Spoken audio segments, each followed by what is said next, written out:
Hi, and welcome back. We are super excited about our breakout session today. As I said earlier, my name is Erica, and I'm the Director of Operations and Strategy for Dallas Truth, Racial Healing, and Transformation.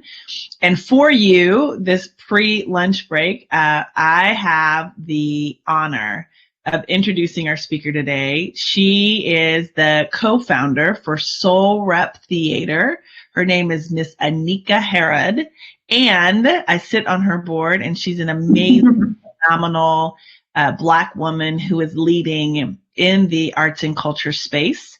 She has a long history around arts and culture and the work that she's done with Soul Rep Theater, founding it, sustaining it, shutting down, coming back and sustaining it again. And she just had a recent release of Do No Harm, which is amazing. If you have not had a chance to go out and see it, I really do encourage you to be able to do that. And I'm sure that she is going to let you know how you're able to do that. So with no further ado, Anyika, welcome. And thank you so much for coming and talking about empowering the BIPOC narratives and organization in arts and culture. You're welcome, and thank you so much for inviting me to do this, Erica, and this wonderful team of Dallas's Truth and Racial Healing organization. I'm so happy to share with you all today my own experiences and recommendations, and to actually have a conversation about this. If you'll just bear with me for a moment, I'm going to share my screen so I can begin the presentation.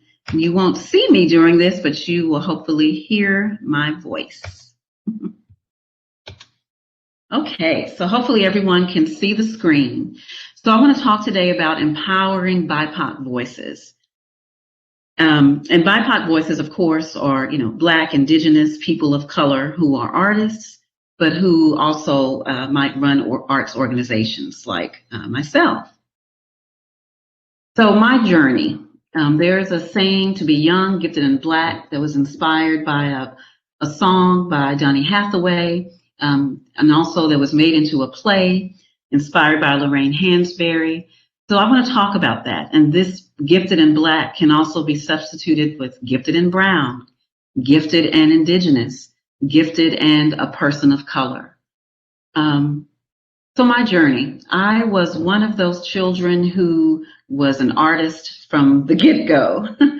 I am very blessed to have been born into a family that recognized my talent, that recognized that I was a storyteller, that recognized that I needed a stage, that encouraged me in my craft and in my artistry from a very young age. I was raised by a single mother, and she made it a priority to take me to museums, to take me to see theater.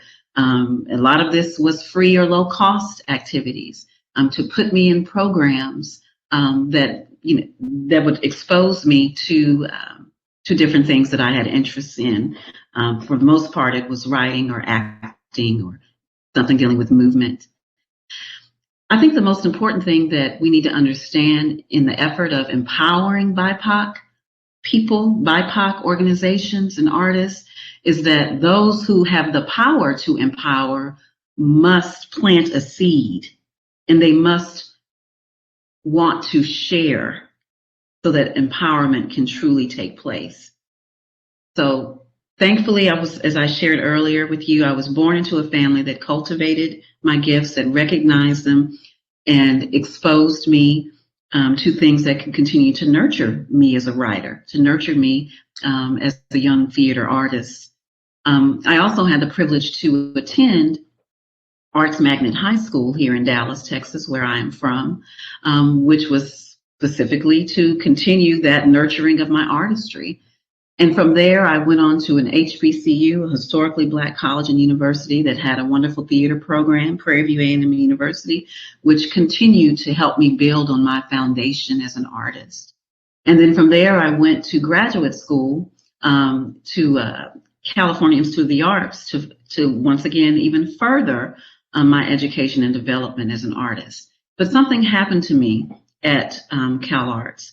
CalArts, not being an HBCU, in high school and in most of my education, I was it wasn't uncommon for me to be one of few African Americans in a classroom. My HBCU experience was embraced because it was a little different, and I got to see more people who looked like me who were artists. But when I went to graduate school, I hit a wall, and I was reminded of the challenges that I would face in furthering my education in non-HBCU environments, and possibly in inserting myself in this industry, in theater or in film or what have you. And that is the low expectation that that some non-POC people have of BIPOC artists. Here I am in graduate school in a classroom, the only African American in many of my classes, my first year there, and I'm participating in conversation regarding didactic theater or what have you. And my professor and classmates being in awe and surprised that I could contribute to such conversations. Well, how is it that you can talk about these things? Well, like you, I too have a bachelor degree, a BFA in theater. I don't have a degree in Black theater. I have a degree in theater. I know what you know, and maybe in some cases even more. The first role I was cast in at graduate school was as a prostitute as well. Whereas in my HBCU experience and even in high school, I was able to portray a wide variety of characters, from Lorraine Hansberry, from women who looked like people in my family, from classical roles. So it was very jarring to come from an environment that was truly cultivating me, supporting me, and encouraging me to then face really bigotry and racism from people within my industry. So my journey to be young, gifted, Black, and empowered was to build and to create and to share something of my own. So I intentionally made a choice because as I said, I come from a strong family that knew to cultivate me, but they also were activists. So I've always considered myself an artivist in what I do.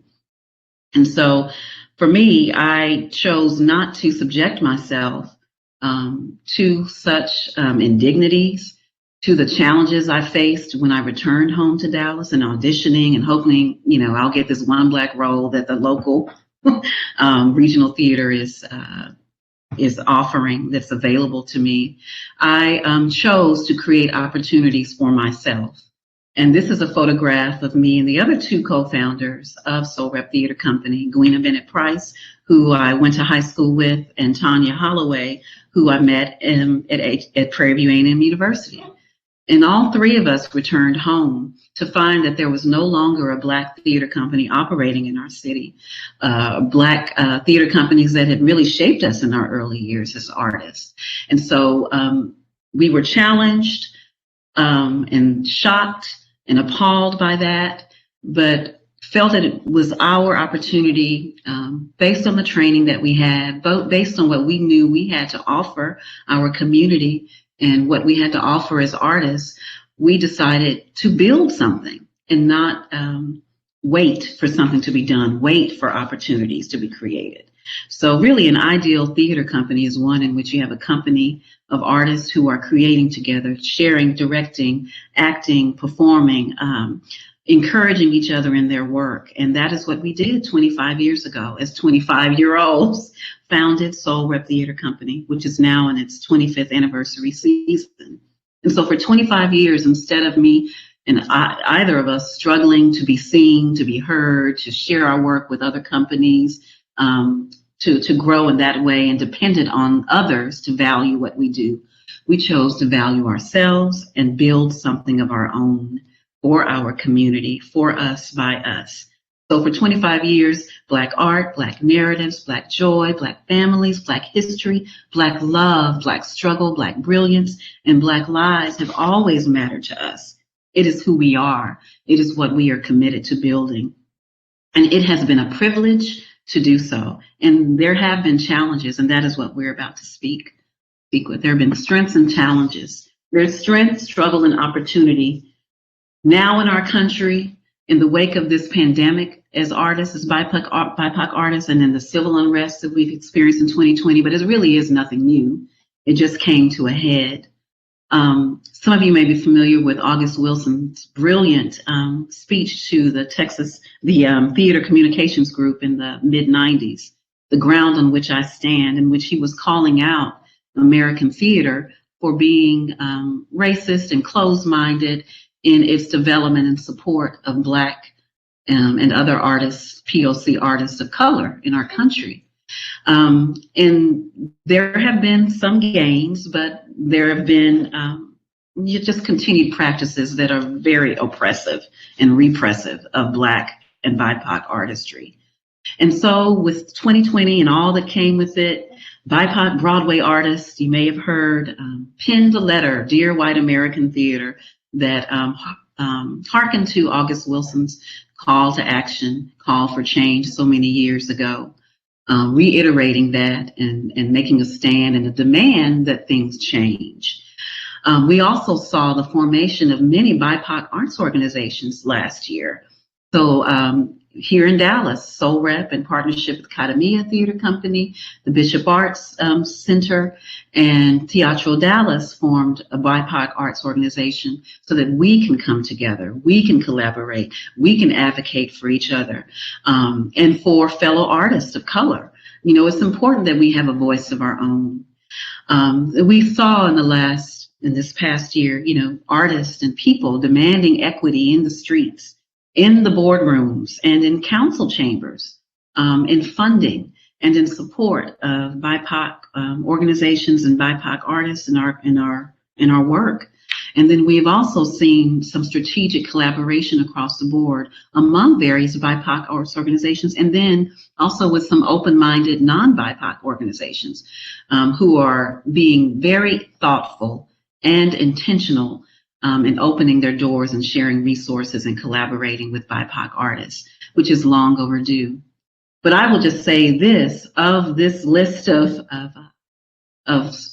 struggle and ways that people have chosen to react to where we are today, I must say, you know, I continue to stand with the strength of BIPOC artists standing together. And not the Dear White American Theater. You know, I think it's very, very important that we ensure that our country and the larger theater, American theater community, value and support BIPOC arts organizations, not usurp us, not take over what we're doing, and all the regional theater companies produce work of our playwrights or what have you, but empower BIPOC arts organizations to exist alongside these other traditional theater companies. So that is the stance and the point of view I will always stand for, is the importance of building our own institutions and the demand for those institutions to be supported. And so how can BIPOC voices and organizations thrive? I do believe it's possible, but those with the power to empower must intentionally and properly cultivate BIPOC voices and organizations. First of all, they must value what we bring to the table. They must value our voices. I am a theater artist, and so I will use theater, you know, American theater as an example. It's a Western construct. It's a Western construct that I enjoy and love. I love the theater, but the American theater needs to embrace and value those aesthetics, the point of view of non-white artists in order to really reflect and truly be in American theater. And there really is still this tug of war and having to prove that we are important, that our voices are valuable, that our artists are worth investing in. These institutions and funders or what have you must also intentionally and properly train BIPOC voices and organizations to run their organizations. That is really one way that they will only be sustainable. But there are many theater artists people of color who are managers and executive directors and aren't not just the artists themselves, but are doing that important work behind the scenes. You know, they say there's always more business than show, and that is true. But how are we training and mentoring and preparing POC and developing BIPOC individuals within the business of show? Those development directors, those executive directors, those management folks. There needs to be more of that. And then those who have the power to empower must be intentional and properly cultivate the creation of artistic ecosystems that support the growth of BIPOC voices, and not just scraping off something off the plate to give to us, to say, okay, now here's this one little program and we can check off here. These larger organizations that, yes, we are making an effort in the community. No, ensure that these Black, these Brown, these BIPOC communities have soils like that I was blessed to grow up in, where families have access and resources for their children to develop as artists, for those young artists to share their work, for those recently trained artists who graduate to come and grow and continue to develop their work and to shadow and just bloom. That must be intentional. Secondly, if BIPOC voices and organizations are going to thrive, those with the power to empower must intentionally and properly resource BIPOC voices and organizations, properly make sure that these organizations are properly staffed. Soul Rep Theater Company, we are, as Erica kind of hearkened to, we've been around 25 years. We were around for 8 years before we all took a break, a 10-year hiatus to focus on our families and children and marriages and that type of thing. And then we returned in 2013. But prior to our hiatus, you know, we had grown from a, community theater company into the only professional Black theater company in Dallas. We were receiving major funding. We were staffed with 2 full-time staff people, 1 part-time, producing seasons. So we were in a really good place. And since we've been back in 2013, we are working and rebuilding to get back to that place so that we can be fully staffed and operate and be the organization that our community can depend on and that can be sustainable. So staffing is critical. And then you must fund these organizations. I wrote an op-ed last year that really kind of thanked the hand of some of, our funders who, when they look at, okay, I want to diversify my funding and invest in BIPOC voices, they only do so with the larger theater companies, the white institutions first. Well, let's ensure these white institutions are diversifying and producing work by Black and Brown or what have you, playwrights and artists, instead of just investing first in these organizations that are dedicated to such voices. That is where the shift needs to happen. It should be a priority to invest in BIPOC artists themselves and their organizations. It is a responsibility of these larger regional theater companies in our cities that they reflect. If you call yourself, the regional theater in Dallas or Houston or Minneapolis or what have you, then it is your responsibility to reflect the citizens of that city. That should be a no-brainer. You should have on your stage a plethora of voices and stories and people to be seen and stories to be shared and cultures reflected. That should be a given. But that work cannot be done at the expense of crippling those BIPOC artists and arts organizations who are solely committed to developing the work of BIPOC artists. And that is the problem. If we are to thrive, those who have the power to empower must also intentionally and properly work to afford these BIPOC voices and organizations with spaces to call home. That is the privilege many white institutions have, a space to grow. Someone to say, hey, here's a building, come make it your home. You can grow. Don't worry about paying rent. Just come here and focus on your craft, build your organization for 10, 15 years and thrive. We've never had that. Soul Rep Theater Company has never had that. Very few BIPOC organizations have ever had such support and privilege. It is always a struggle. It is always being, nomads, moving from space to space to space. And you have to find, in order to truly bloom, you must have somewhere to put down your roots so that you can grow. And that is critical. Lastly, in order for BIPOC voices and organizations to thrive, if that is going to happen, those with the power to empower must intentionally and properly support these organizations by ensuring autonomy. Once again, that speaks back to these larger white institutions where all the funding is going. You know, people are funding. Okay, well, we're going to make sure there's diversity there, but at the expense and risk of our losing BIPOC organizations themselves, of the expense of not allowing us to just operate ourselves, provide us with the resources and equip us to run the way we can run and the way we know we can run with complete autonomy. I want to see more of that. That's very rare.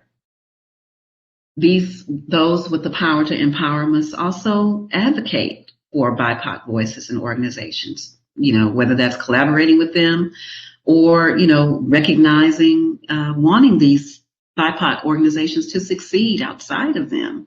That creates a very diverse and thriving artistic community. When you have so many strong organizations and companies that are doing great work, that should be celebrated. We must also intentionally and properly support the specific cultural traditions could be embraced that might come with BIPOC, specific BIPOC artists and organizations that might reflect a way that they operate a little differently because of their cultural traditions, and not be, punished for embracing something that a regional theater company might not do. And then also we just must really be very real and recognize that the social conditions a lot of BIPOC artists and organizations face must be considered. That struggle. Soul Rep has made it to 25 years, but by the grace of God and our own drive and passion and love to be artists and to contribute to our community and the world. But I must share with you, in Dallas's history, over 100 years, there have been almost a dozen, there have been about 10 Black theater companies or companies that have come and gone over the years. None have thrived. None have been sustainable. And we took a hiatus and we're back. So we are now the longest running Black theater company in Dallas's history, in spite of a 10-year hiatus. But we are here to stay and to grow and to thrive and go to that next level, because our community deserves that. Another issue that BIPOC voices face because of the lack of resources and the inconsistency in a lot of our cities with our cultural institutions is that there is an inconsistency in our presence because many fail and aren't able to continue to function.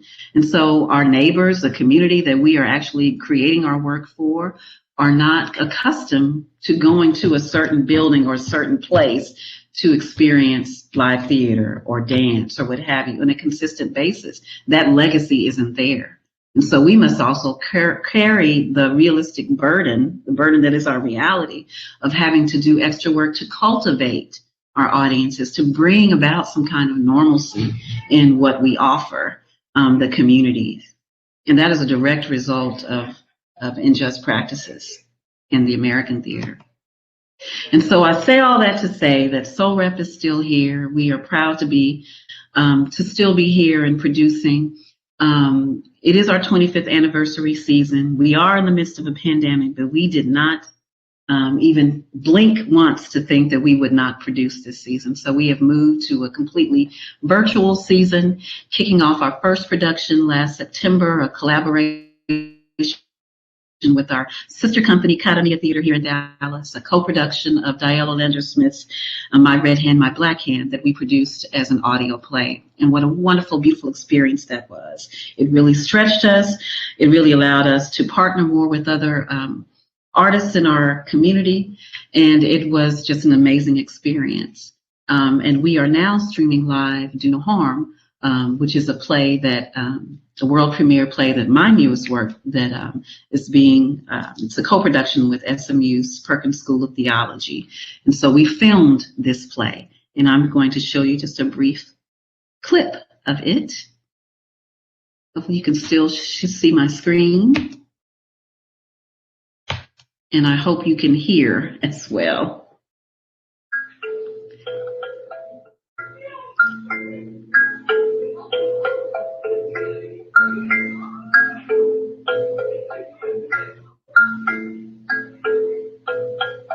There were no hashtags for my great-great-great-grandmother and the tortured women of her time.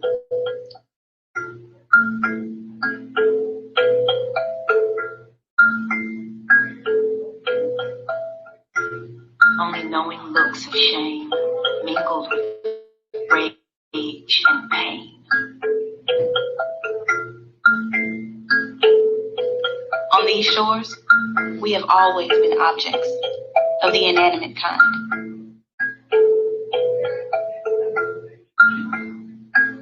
Like a table, a spool of thread, step stool, or plate. We have been collected, traded, passed around and over. Sometimes prized, but more often than not, vilified.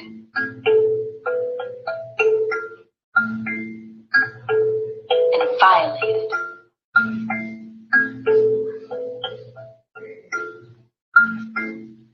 For Anarka,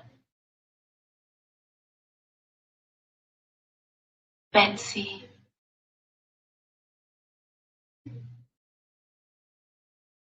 and Lucy.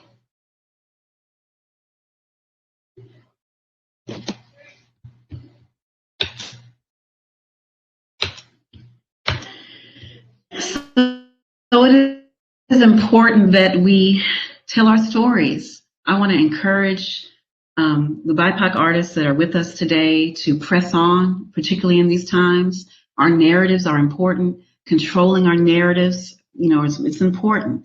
Hiring our artists who look like ourselves, like each other, it's important. It's important that we have control in telling our stories and creating our work, and in growing and sharing the crafts that we love so much. And for me, it's the craft of theater.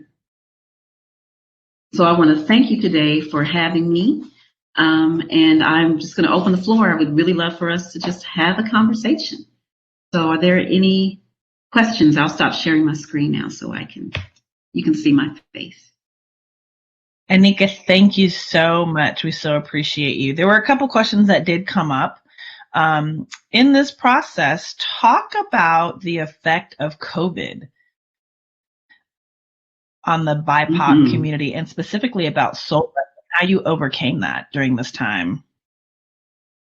Yes, well, I guess the strength of our facing the pandemic is that many BIPOC artists are not new to struggle. So we had an advantage really in these times. We don't have a building. There was no overhead.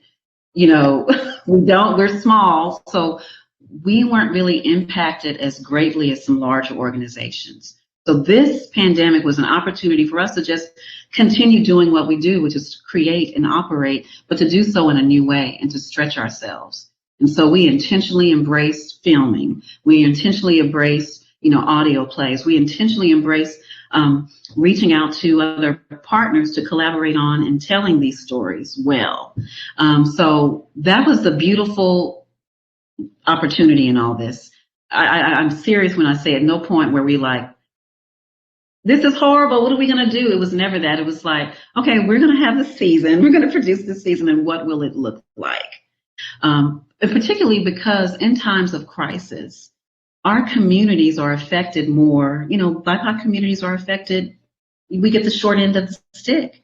And this is a time when our communities need us most. The art is a healer. That's one thing I forgot to share earlier. That's why I'm an artist. I create art that is first for me, a healing for me, that can be shared out to others and be a healing for them. And ultimately, as many people can be touched. So our community needs our voices at this time to share what we're feeling, to escape sometimes from what we are facing, to speak to them, to educate. We are needed now more than ever, and that was very clear early on in the pandemic as well. That's great.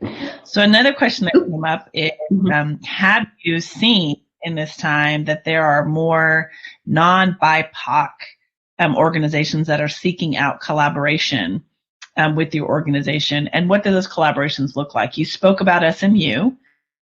And so what does that look like for you all right now? Yes, well, I think it's looking great. We have always been proponents for collaboration, but we've just been able to produce this season to do so in a larger way.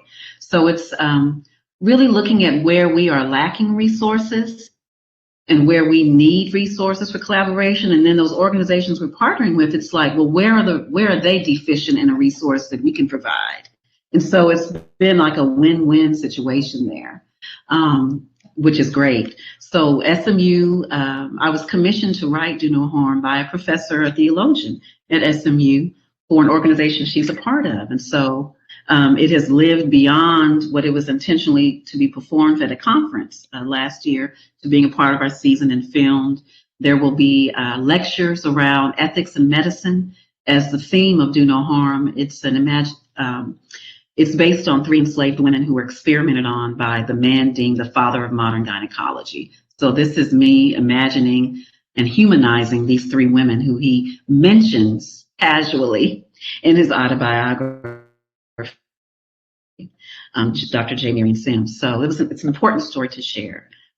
We are collaborating with other BIPOC arts organizations, Academia, I should share with you Teatro Dallas and Bishop Arts Center, in advocating for each other early on, and other artists, ensuring that our city was not going to slice the budgets and giving and funding to BIPOC organizations first, as is what is usually a practice in times of crisis. And so we had to band together to advocate for each other. So that was a beautiful collaboration, and we were very successful in that.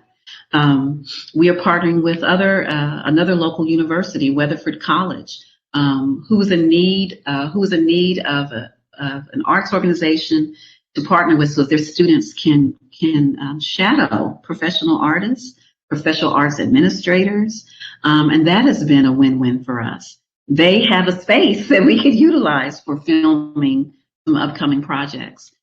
All that in exchange for our being able to share our professional experience and some in real time for those students, and that's been great. So I just think, and I hope more of us are open to collaboration. That's the beauty of being a BIPOC artist. I think it's kind of ingrained in a lot of our culture, is that, we're not just alone and, in our own bubbles. We should never be in our own bubbles. We should be about reaching out, opening our hearts, opening our hands, opening our doors to others in our community, because we will all be greater for it. Absolutely. Thank you for that. So as a theme, we're all about healing during the National Day of Racial Healing. And had this question come up in every session: how is it that you make sure that not only you, but your organization is taking care of self and organization to be able to manage through these times, manage through the biases, manage through not being invested in? I mean, all of those things that you talked about, right? How do you all sort of center yourselves and get yourselves through, and to stay resilient? Because I did fail to talk about, you all were there, took a little pause, and then came back, and you're experiencing 25 years.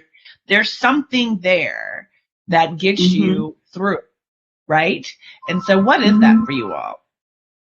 Well, we value and know that we have something to offer. We value the artist in each of us. And we all are just so committed to pouring into the community what was poured into us. You know, I think Gwina and Tanya would say the same thing, that we all benefited from just tremendous nurturing and cultivation at a very young age, and mentorship from some wonderful artists here in the area and in the region and the nation, fellow Black female arts administrators, fellow Black female writers and producers, or folks who have their own companies. They shaped us. They allowed us to learn from them when we were teenagers, when we were young women and young artists. And so what we are doing is because it's what we are purposed to do. It's what we've been prepared to do. And I think we are all driven with this cause that our community deserves this, so we cannot fail. Our community deserves to have a sustainable, thriving theater company dedicated to telling our stories. And we must not fail. And I think our sisterhood plays a huge role in our trying to stay sane and healthy in the midst of this, because as I was sharing earlier, we aren't fully staffed yet. We are one part-time person, and the rest of us are volunteer. So we all have full-time jobs, and this is our part-time life. It's our passion.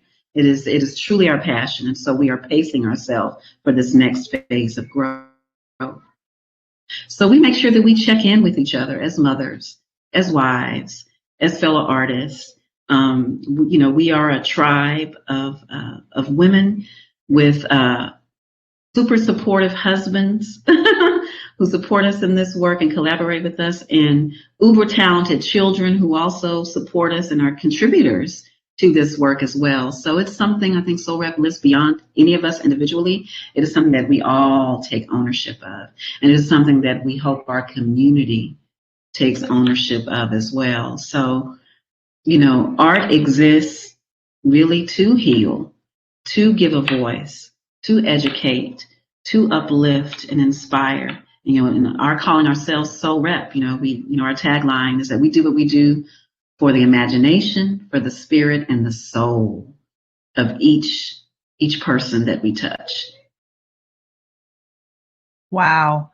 Okay, so I'm a board member, and I could sit here and talk to you forever, and I even know about the organization, but I'm not going to do that to you. Talk about getting tickets. I've put it in the chat, but talk about getting tickets and how long Do No Harm is going to be available. Yes, so Do No Harm will stream through January 31st. And you can purchase tickets at Soul Rep's website, www.soulrep.org, or you may go to showtix, TIX, number 4, and the letter U.com, and then search Soul Rep there for your streaming. And we'll be streaming on demand. You'll have, when you purchase a $14 ticket, you'll have 48 hours of streaming available to share with you and your family. So I do hope that you're able to tune in to this important story. Those who've watched it thus far have said, yes, it is a harrowing, true story, but there's also plenty of beauty in it. So don't shy away from the pain that you will see, because there is beauty, there is sisterhood, there is humanity. We have honored and given voice to these ancestors, Betsy, Anarka, and Lucy. That is amazing. Again, go on forever, but I will share this, that as we were talking with Nicole Hannah-Jones this morning, she said we must experience the discomfort and pain in order to get through our truths, to then be able to reconcile. So you are in a place of reconciliation for those who watch it. I love the idea of streaming. It makes me think about Netflix. So Netflix, here we come. I want to thank you. Thank you so much for the art that you put on. Thank you for the commitment that you make to the community, to your family, to your children, to put that voice out there. I so appreciate you and all of your beauty. So thank you so much.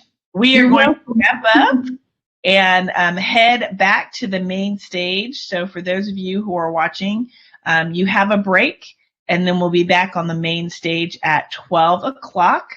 So you will go back, get to the stage, and then choose what's next, and it'll be there for you. So thank you, everyone, for participating, and we will see you soon. Take care. Have a great day. Bye-bye.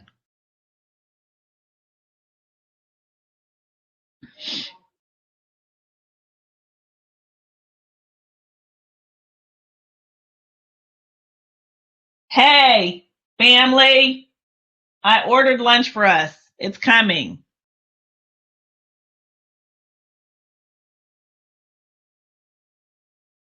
What'd you order? Jason's Deli. What kind of Jason's? Anyika, hold on. My daughter is being the most right now. Hold on. I ordered you all pastrami sandwiches with provolone that you will put in the oven and heat up, and you'll eat it. I could you. Oh, I forgot about that. That soup is in there too. I'm sorry. Did you take some Tylenol? Okay, I gotta get on call. Anyika, that was so good.